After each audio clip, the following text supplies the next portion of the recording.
नमस्कार मंडळी. मागच्या व्हिडिओनुसार बऱ्याच जणांचे प्रॉब्लेम आहेत की आधार कार्डला कोणता मोबाईल नंबर वगैरे लिंक आहे, कसे चेक करायचं. तर कस्टमरच्या आग्रहास्तव हा व्हिडिओ आम्ही घेऊन येत आहोत. यामध्ये आम्ही तुम्हाला सांगणार आहे घर बसल्या की मोबाईल नंबर कोणता लिंक आहे आपल्या आधार कार्डला, कसं चेक करायचं.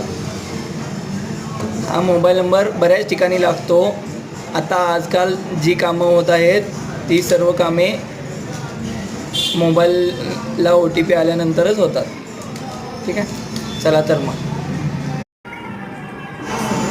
पहिल्यांदा प्ले स्टोअरवरून ॲप डाउनलोड करून घ्या. आधार म्हणून ॲपचं नाव आहे. आधार आम्ही डाउनलोड केलेलं आहे, तुम्ही इथं डाउनलोड करा. त्यात ऑप्शन आहे चेक आधार व्हॅलिडिटी.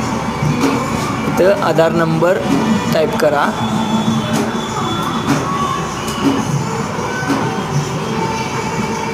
त्यानंतर कॅप्चा टाका. सबमिट केल्यानंतर आपल्याला दिसून जाईल इथं शेवटचे 3 अंक कळतात. आणखीन तुमचे कोणते प्रॉब्लेम असतील तर आम्हाला कमेंटमध्ये किंवा आम्हाला कॉन्टॅक्ट करून कळवा. आम्ही त्यानुसार व्हिडिओ बनवत जाऊ. आणि सबस्क्राईब करा आमच्या चॅनलला पडवकर डिजिटल लाईफ जत. धन्यवाद.